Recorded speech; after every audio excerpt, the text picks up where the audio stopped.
So, in this episode, we're going back to basics and talking about duration. Now, the world's most popular podcaster is Joe Rogan, and his episodes are really long, up to 4 hours in some cases. And I've no idea who's got 4 hours to listen to a podcast episode. Another podcaster that we like, Dr. Rangan Chatterjee, his episodes are pretty long too, an hour and a half to 2 hours. But really short podcasts can also be useful to your audience, such as daily reminders or prompts. Yeah, the long podcasts can be really ambitious, especially when you're starting out, because they take time to plan, record and edit. And if you think about editing, we normally work on about 3 times the amount of time it took you to record. So, if you're going back and looking at a Joe Rogan episode, that's a long time. A lot of editing. So here are 3 steps to help you get started when we're thinking about duration of your podcast. So step 1, think about where your audience is going to listen and how much time your audience has. If it is aimed at busy working mums, doing a 4-hour episode, it is just it's just not going to work for them. Think about, are they going to be listening while they're working? Are they going to be listening while they're traveling? Are they going to be listening while they're doing something at home? What about exercising? So think about who your audience is and how long they're going to listen and how much time they're going to give you. So if it is a sports or a music podcast that's something people enjoy outside their working life, they're very likely to give it a bit more time. If it's a professional podcast, then your audience is probably going to spend a bit less time listening to that, and they might consider it part of their kind of working day. So they're going to have to fit it into that. So that's step 1. Think about how much time your audience has.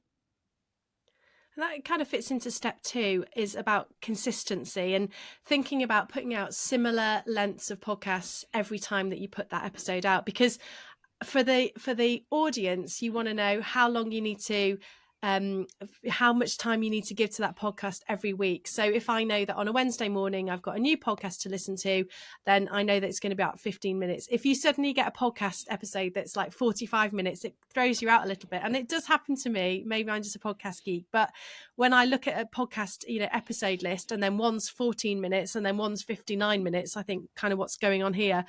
Further down the line, you can look at your podcast analytics in your hosting site and work out where the sweet spot is. So if you've got a bit of a drop off at say 20 minutes, you know that most people want to listen to you for about 20 minutes.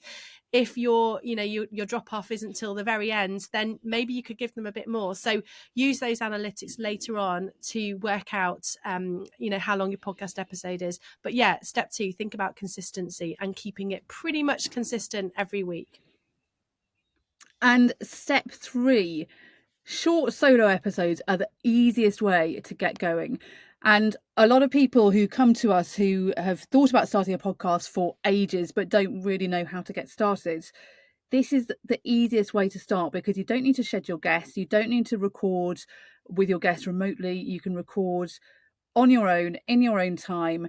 It makes it so much easier to do it. And also you can just keep them really, really short. Given that everyone's attention span is getting shorter, this plays nicely into that. But you can share tips, you can share other bits of information, 1 tip per episode. It makes it easy. And of course, this podcast is short and sweet, hopefully. So yeah, get short solo episodes are a really easy way to get going. But for interviews, for panel discussions or storytelling, you might want to consider something a bit longer. You're not going to get a very good interview in 5 minutes. You could do something at 10 minutes, which works okay. You can get plenty of information in that, or 15 or 20 minutes. When you're getting over half an hour, if it's a work-related podcast, unless it's got really amazingly technical information in there, which you might want to do, and it definitely has an audience, say, for points of law or engineering or something sciencey, then that is a different beast altogether, and you might want to have it a bit longer because you might not get all of the information in your 20 minutes. But yeah, news updates again might be a shorter one, whereas educational content could be longer. And don't be afraid to experiment a bit with it. You can mix up short episodes and longer ones, but make sure there's consistency with those. So you regularly reduce a short episode, and then once a month you might have a feature length one. Yeah, I was going to say as well, you talk about having multiple guests. So if you've got a discussion or a podcast episode where you have maybe 3 or 4 guests, an almost a round table episode, they're not going to get much input if your episodes are 10 minutes long. So you know that you need time, you know that you need to allow that conversation to develop. So just think about later on, if you wanted to do that, just allowing yourself the time to do that as well. So just to recap our 3 points when we're talking about duration or how long your podcast is. Think about your audience. How long do they have? And if you're in doubt, ask them, but also read your analytics to work out the sweet spot or where they're dropping off your podcast listening. Number 2, consistency. Keep it consistent. A signpost if you're going to have a longer episode and the reasons behind that. And number 3, short solo episodes are always the easiest way to get going. When we start adding in multiple guests, that's all going to take longer, whether it's the planning, recording, or editing. So yeah, just think about those 3 things. And please, if you are listening on Apple, leave us a 5-star rating and review, as it really helps other people find us. There's some more information in the show notes, and do follow us so you don't miss an episode. Thank you very much for listening. See you next time.